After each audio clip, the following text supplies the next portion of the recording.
खुलुमबाय आं सिबिरानि ब्रह्म गोजोन फुंबिलिनि बयनिसिमबो गाहाम हामलायनायखौ जासिहरनाय थाबाय नोंथांमोननि थाखाय आं गोदान खौरां लानानै फैबावबाय अन्नानै भिडिअखौ जोबजासिम नायलांदो गुवाहाटीयाव थाङोबा बा गुवाहाटीयाव नोंथाङा दानिया खम बेसेनजोंनो दावबायनो हासिगोन गुवाहाटीयाव इलेक्ट्रिक बास बेखेवनानै होनायनि उनाव बे खेबाव बेखेवनानै होदों इलेक्ट्रिक स्कुटी एएसटीसी नि बानजायनायाव गुवाहाटीयाव गिबि खेबनि थाखाय इलेक्ट्रिक स्कुटी बेखेवनानै होदों अला उबेर रेपिड'नि अनगायैबो इलेक्ट्रिक स्कुटीखौ भारा लानो हागोन नोंथाङा जायनि गेजेरजों नोंथाङा खम भारा होनानैनो दावबायनो हागोन आरो बेसेना बयनिबो थाखाय समान जागोन नाथाय खेबसे बुकिं खालामखांनायनि उनाव केन्सेल खालामनो मोननाय नङा नोंथाङा इलेक्ट्रिक स्कुटी बेखेवनाय हाबाफारियाव बाहागो लादों मन्त्रि परिमल शुक्लाबैद्य बिथाङा फोरमायथिदों दि गिबियाव गं 75 स्कुटीखौ गुवाहाटीयाव रायजो राजानि थाखाय बेखेवनानै होनाय जादों आरो गासै 5,000 इलेक्ट्रिक स्कुटी सार्भिस होनायनि थांखि दङ गुवाहाटीयाव आबहावा गुबुंनायखौ बाङाइ खालामनो थाखायनो इलेक्ट्रिक स्कुटीखौ बेखेवनाय जादों होननानै फोरमायथिदों बिथाङा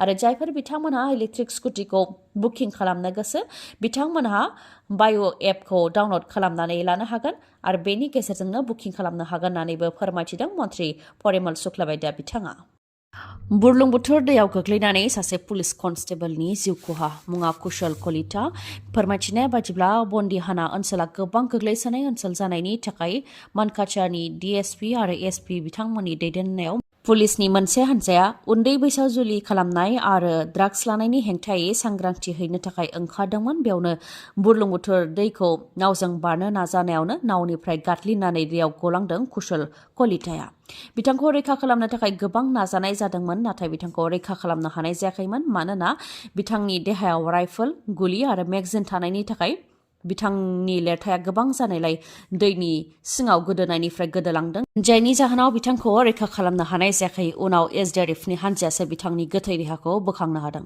कुशल कलिता बिथाङा गवालपारानि थागिबिमोन बोसोर गोदाननि लावखार ओंखाम जानायजों लोगोसे जयनिं हाबाफारि खुंदों बिपिएफ दोलोआ गसाइगाव जिल्ला बिपिएफ ब्लक कमिटि सराइबिल जमदुवार कसुगाव गुमा आरो श्रीरामपुर जयै लावखार ओंखाम जानाय हाबाफारि लादों जेराव गोदान बोसोरखौ बरायनायजों लोगोसे बिपिएफ दोलोआ 2024, 2025 आरो 2026 मायथाइयाव जाहाथे देरहासार जानो हायो बेनि थाखाय आरज खालामदों होननानै फोरमायथिदों लोगोसे हरनि समावनो NLFBखौ केम्प एंगारनो बिथोन होनायनि सायावबो फिन जाथाय होदों बिपिएफ दोलोनिफ्राय साननैसो सिगां राजखान्थिनि दैदेनगिरिफोरा NLFBखौ सावरायनो थाखाय लेंहरनायाव सावरायहैयैनि थाखायनो बा नुजाथिहैयैनि थाखायनो बे फिन जाथाया जादों होननानै फोरमायथिदों लोगोसे बुंथिबावदों दि जों गासैबो हारिनि थाखायनो खामानिखौ मावदों NLFBनियाबो थांखिफोर दं बेनिखायनो बिथांमोननि जेंनाखौ जाहाथे सोरखारि लेभेलाव सावरायनानै सुस्रांनानै होनायनि राहा लायो बेनि थाखायबो दैदेनगिरिफोरखौ खावलायो बिपिएफ दोलोनिफ्राय आरो हरखाबै बेबायदि हरनि समाव केम्प एंगारनो थिननाया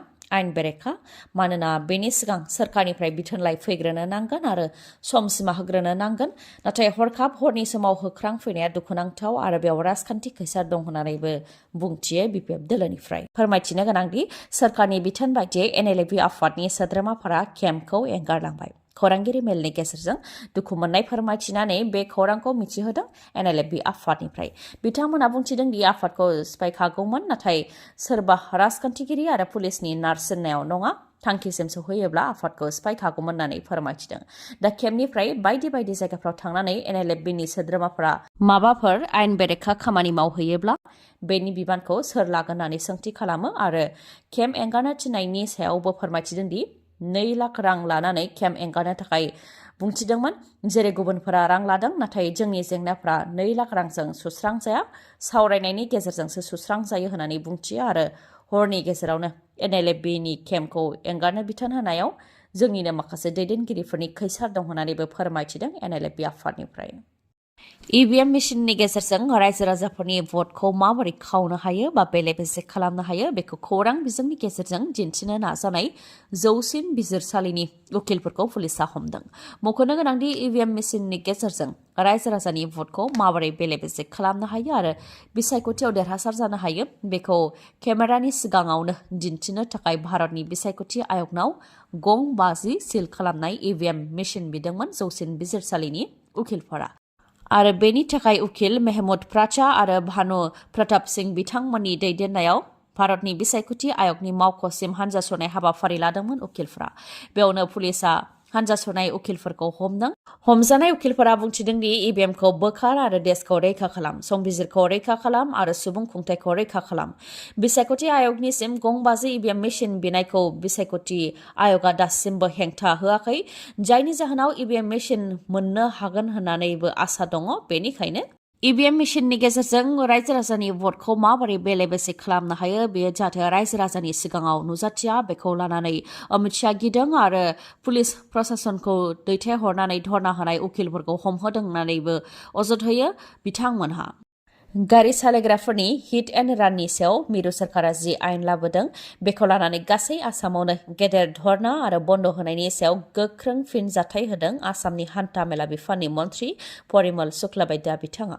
हिट एन्ड राननि सायाव आयेन लाबोनो गोनांथि गैयाबा जिउ खोमानांनाय सा 3,151 सुबुंनि जिउखौ लाबोनानै होफैफिन होननानै बुंथियो बिथाङा। बिथाङा फोरमायथिदों दि आसामाव थांनाय बोसोराव अदेबानि 2023 मायथाइयाव सा 3,151 सुबुङा जाब्रबथायजों जिउ खोमानो गोनां जादों। जुदि गारि सालायग्राफोरनि हिट एन्ड राननि सायाव आयेन लाबोनो गोनांथि गैयाबा जिउ खोमानांनाय सा 3,151 नि जिउखौ होफैफिनथों गारि सालायग्रानि गौथुमा होननानै बुंथियो बिथाङा। लोगोसे जाब्रबथायजों जिउ खोमानांनाय नखरखौ नायनायनि बिबानखौ लाथों, उन्दै उन्दै गथ'फोरनि फरायनाय जानाय लोंनायनि गासैनिबो बिबानखौ लाथों आरो रान्दि आइजोफोरनि गोमानाय सिन्दुरखौ होफैफिनथों। जुदि बेफोरखौ लाबोफिननो हायोब्ला बेनि उनाव गेदेर गेदेर खोथा बुंनानै बुंथियो मन्थ्रि बिथाङा।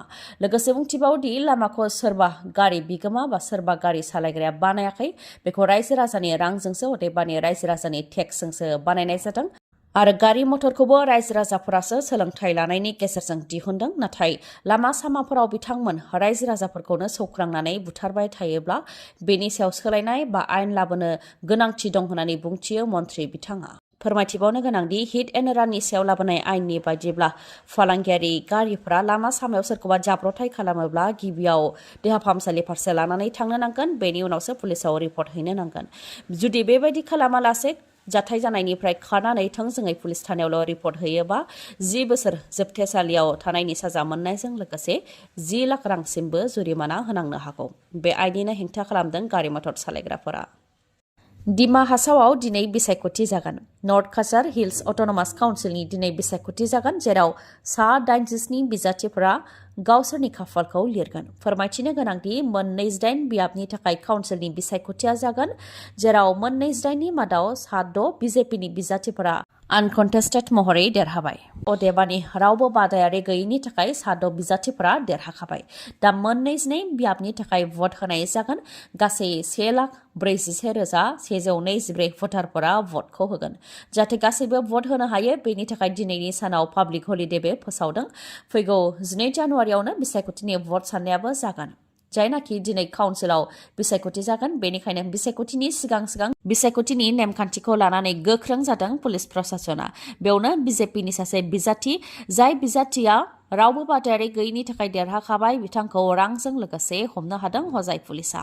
बिसायख'थिखौ नोजोर होनानै जिल्ला प्रशासन आरो पुलिसा गोख्रोङै सेबबाय थानायनि गेजेरावनो बिजेपिनि बिजाथिजों लोगोसे माखासे मददगिरिफोरनिफ्राय 11 लाख रां हमनो हादों, जाय रांखौ भट होग्राफोरनो राननानै हैनो नाजानायनि सन्देह खालामनाय जादों। गलाघाटनि देरगावआव गिख्रंथाव बास जाब्रबथाय जानायजों गामि गंसेनिनो सा 11 सुबुंनि जिउ गोमानायनि उनाव जाब्रबथायखौ खम खालामनो थाखाय रायजोआव एसअपि फोसावनाय जादोंमोन। नाथाय लावखार ओंखाम जानायनि एसअपि फोसावनायनि उनावबो जाब्रबथाय जानायखौ होबथानो हायाखै रायजोआव। लावखार ओंखाम जानो थांनाय गारिफ्रा गोबां जाब्रबथायजों मोगा-मोगि जानो गोनां जादों। गरेस्वर बगामाथियावबो लामानि जाब्रबथायाव 2 सुबुंनि जिउ खहा।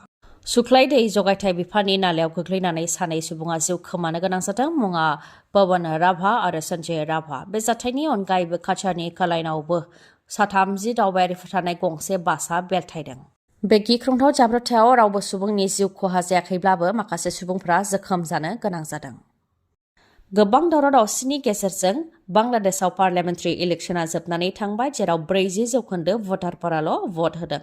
बांलादेशनि प्राइम मिनिस्टार शेख हासिना बिथाङानो 4थि खेबनि थाखाय देरहाफिनगोना रोखा जादों, मानोना बेरेखा दोलो बांलादेश नेशनेलिस्ट पार्टी (BNP) राजखान्थि दोलोआ बिसायख'थियाव फ्रि एन्ड फेयार अदेबानि गोग्गो जाया होननानै बिसायख'थिखौनो बयकट खालामदों आरो बिथांमोनहा 48 घन्टा धर्ना होनाय हाबाफारि लादों, जायनि थाखाय 40% भटारफोराल' भटखौ होदों। बेनिखायनो शेख हासिना बिथाङानो बांलादेशनि प्राइम मिनिस्टार जाफिनगोना रोखा।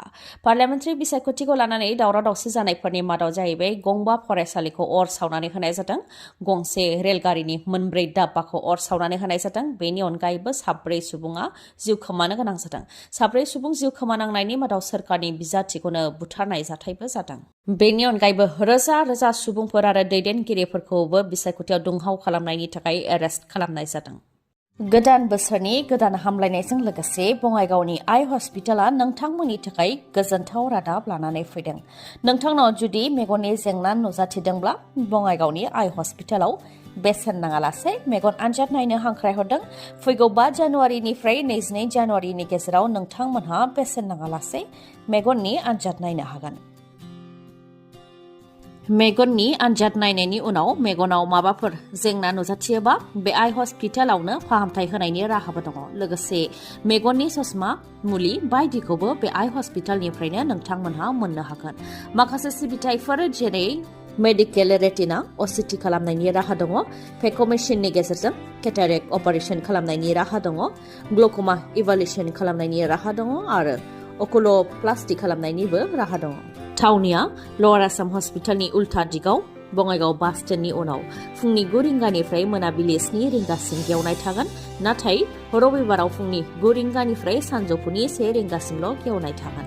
मानिबाफोर सायाव सोंथि खालामनोबा बा माबाफोर मिथिनो हास्थायबावोबा 6900949900 नङाब्ला 0366435669 बे नाम्बाराव खौरां लाहरनो हागोन। दिनैनि खौराङा एसेनोसै। गाबोन आरो गोदान खौरांजों लोगो मोनफिनबावगोन। नोंथाङा दासिमबो आंनि चेनेलखौ साबस्क्राइब खालामाखैबा अन्नानै साबस्क्राइब खालामदो, लोगोसे लाइक, कमेन्ट आरो शेयार खालामनो दाबाव। गोजोन्थों।